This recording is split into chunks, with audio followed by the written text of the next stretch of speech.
सावंत, बहुजन मुक्ती पार्टी प्रदेश कार्याध्यक्ष युवा आघाडी। सर्व समाज बांधवांना नाथपंथी डोंगरी गोसावी समाज असेल, तसेच जोशी समाज असेल, त्याचप्रमाणे भटक्या विमुक्तातील तमाम समाज बांधवांना आवाहन करण्यात येत आहे की मागील काही काळामध्ये राईनपाड्यासारख्या घटना, नागपूर किंवा पालघर अशा विविध घटनेमुळे नाथपंथी डोंगरी गोसावी तसेच भटक्या विमुक्तातील जोशी असेल, भराडी असेल, गोंधळी असेल, अशा अनेक प्रवर्गातील लोकांवरती जो काही अन्याय आणि अत्याचार झाला त्याची व्यथा मांडण्यासाठी आमचे मित्र आदरणीय संजयजी शेगर, राहणार गोडेगाव, एक उत्कृष्ट दर्जाचा कलाकार, एक गायक आपल्या समाजामध्ये आहे। त्या कलाकाराने त्या व्यथा त्या एका गीतामधून मांडण्याचा छोटासा प्रयत्न त्यांनी केलेला आहे। तर हे गाणं थोड्याच दिवसामध्ये आपल्याकडे लॉन्च होणार आहे। तर हे गाणं संपूर्ण महाराष्ट्रामध्ये प्रत्येक समाज बांधवापर्यंत जावं यासाठी हा व्हिडिओ आम्ही बनवत आहे। या व्हिडिओच्या माध्यमातून एकच समाजाला आम्ही आव्हान करतो की हे जे गाणं आहे ह्याच्यामध्ये आपल्या समाजावरती कशा पद्धतीने अन्याय कशा पद्धतीने काही लोकांचा जीव गमावा लावलेला आहे त्याची मांडणी ह्या गाण्यामध्ये केलेली आहे।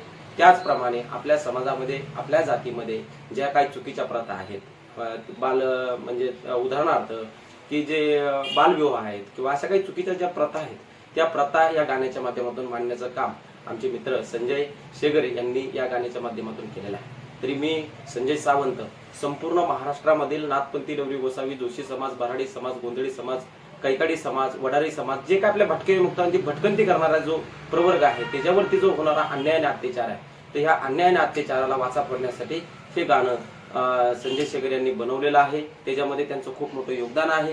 हे गाणं तयार करत असताना तुम्हाला तर माहिती आहे, एखादं गाणं जरी बनवायचं असेल तर त्याच्यासाठी खूप मोठा संघर्ष करावा लागतो।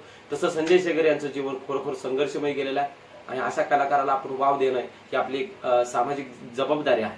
त्याच्यामुळे मी समस्त नाथपंथी डोंगरी गोसावी समाज असेल, भटके विमुक्त समाज असेल, त्यांना विनंती करतो की हे जे गाणं येणार आहे हे गाणं राज्यातील प्रत्येक खेडोपाडी गावापर्यंत, समाज बांधवापर्यंत पोहोचवायची जबाबदारी तुमची आणि माझी आहे। त्याच्यामुळे सर्व समाज बांधवांना मी एक विनंती करतो की जे गाणं येणार आहे ते प्रत्येकाने शेअर करायचं आहे आणि आपल्या भावना, आपल्या प्रतिक्रिया त्या गाण्याच्या माध्यमातून तुम्ही मांडू शकता। धन्यवाद।